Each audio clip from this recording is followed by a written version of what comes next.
Dalam dunia yang penuh dengan kompetisi dan persaingan, manusia berkecimpung dalam dunia itu untuk bekerja. Contohnya, bekerja untuk mendapatkan uang dan uang itu digunakan untuk makan. Sekuat-kuatnya seorang manusia, pasti mereka perlu memegang sesuatu seperti interest atau motivasi untuk menjalani dunia ini. Interest atau motivasi itu biasanya terdiri atas kesuksesan, uang, ataupun hanya sekedar ingin dibanggakan oleh seseorang ataupun hanya ingin membahagiakan seseorang. Seseorang tersebut biasanya seseorang yang berpengaruh dalam dunia kita, orang tua, teman, kasih sayang, istri atau yang lain. Mereka itu sudah memberikan investasi kepada kita, sudah memberikan ikatan emosional kepada kita, sudah terus-terus berinteraksi kepada kita. Lalu bagaimana jika istri kita atau orang tua kita meninggal? Maka dengan itu produktivitas yang ada di hidup kita itu akan menurun. Mereka akan terbelenggu dalam kesedihan. Dengan itu taraf hidup juga akan menurun. Taraf hidup itu produktivitas yang tertahan oleh kesedihan akan menurunkan kinerja kita akan turun, uang pendapatan kita akan turun, maka kita akan susah makan atau misalnya susah membeli transportasi atau masih lain, dan karena itu taraf hidupnya akan menurun. Bagaimana jika ada suatu cara untuk menghilangkan kesedihan itu? Maka bagaimana jika ada suatu cara untuk mengadakan kembali orang-orang yang kita sayang, yaitu dengan AI. Dengan teknologi AI kita bisa memunculkan kembali pasangan kita, orang tua kita, sahabat kita, istri kita persis seperti yang kita kenal dengan fisiknya, perasaannya ataupun misalnya personalitinya. Para dewan juri yang terhormat, kita berada di dalam dilema. Dunia di mana seseorang akan menghilang semangat produktivitasnya. Mereka akan terbelenggu dalam kesedihan karena orang yang mereka kasih sayang, mereka yang tersayang itu tidak akan kembali kepada dunia ini. Atau dunia kedua di mana kita tidak akan terbelenggu dalam kesedihan, produktivitasnya kembali walaupun sudah ditinggalkan, walaupun misalnya sudah meninggal, mereka akan kembali. Kita masih bisa berinteraksi dengan orang yang terkasih kita hanya dengan teknologi AI. Dan kami tim pemerintah memilih dunia kedua. Pertama, mari kita definisikan dulu apa itu orang terkasih. Orang terkasih adalah seseorang yang memiliki pengaruh besar terhadap kita, sudah melakukan investasi terbaik kita, misalkan investasi waktu, uang, dan tenaga. Misalkan orang tua sudah memberikan kita uang, sudah membiayai kita untuk sekolah, misalnya untuk memberikan kita makan. Waktu juga mereka sudah membayarkan waktu mereka untuk bekerja, untuk mendapatkan uang dan kembali lagi kepada kita, sehingga tumbuhlah perasaan cinta dan kasih sayang terhadap mereka.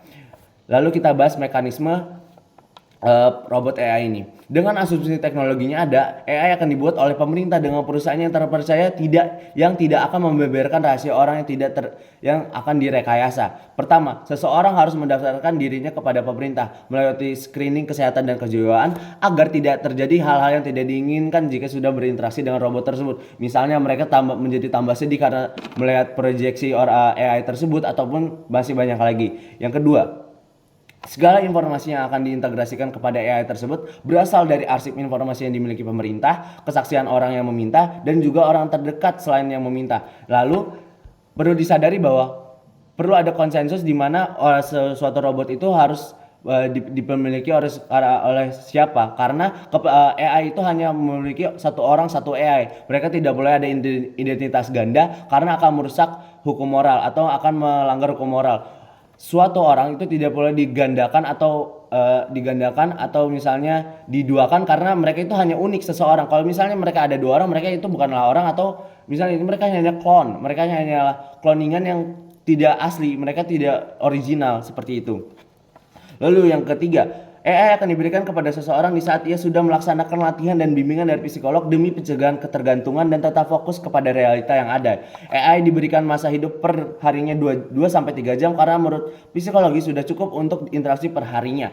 Dan yang terakhir adalah seseorang tidak boleh melakukan hal-hal yang merusak robot, misalnya kontak fisik dalam arti menghancurkan robot tersebut, atau misalnya secara seksual, atau misalnya karena robot tersebut digunakan untuk berbicara atau berinteraksi saja, tidak untuk berseksual, karena itu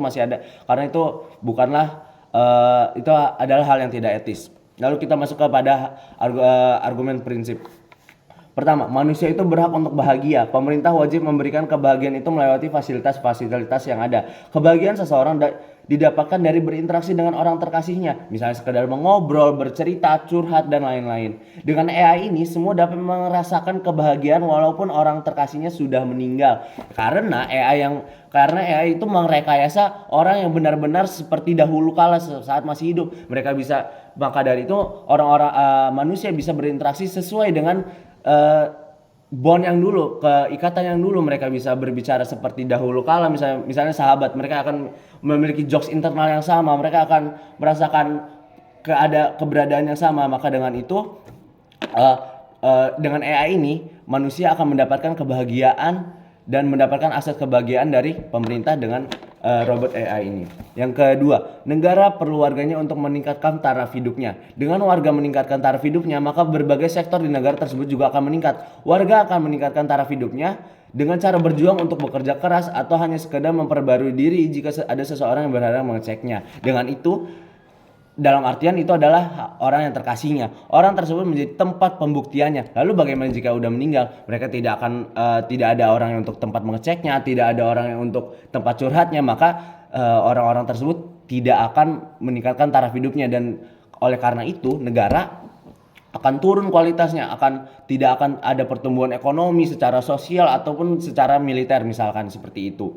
Kalau misalnya ada AI ini, maka dunia itu dunia di mana ada AI ini, negara-negara tersebut akan terus berkembang karena tidak ada kesedihan yang membelenggu tersebut, tidak ada warga-warganya akan meningkat, indeks motivasinya akan meningkat karena terus ada yang mengeceknya, akan ada interest atau motivasi yang ia pegang karena ada orang tersebut di sampingnya, keberadaannya, dan masih banyak lagi. Yang ketiga adalah argumentasi dampak. Dampak yang akan didapatkan oleh AI ini adalah potensial seseorang akan lebih terpenuhi dengan adanya interaksi terus-menerus dengan orang terkasih, maka manusia tidak akan terbelenggu oleh kesedihan yang sudah saya katakan tadi. Kesedihan ini akan memotong tali potensial manusia karena mendorong manusia dalam mindset yang negatif, malas, tidak ada ketidakartian sebuah kehidupan, atau masih banyak lagi, depresi, dan masih banyak lagi. Dengan AI ini kesedihannya akan hilang. Mereka masih akan merasakan interaksi dengan orang terkasih. Hidup mereka akan jauh lebih produktif karena tidak ada kesedihan, tidak ada depresi, tidak ada kemalasan. Karena mereka semangat, mereka termotivasi oleh keberadaan mereka. Meskipun jika hidup mereka tidak jauh lebih produktif sebelum adanya AI, setidaknya kesedihan itu mereka akan tetap hilang. Hal ini jauh lebih dibanding di mana tim oposisi. Kesedihan itu akan tetap ada karena AI tidak ada, dan interaksi tidak ada dengan orang yang terkasih karena tidak ada AI tersebut. Terima kasih.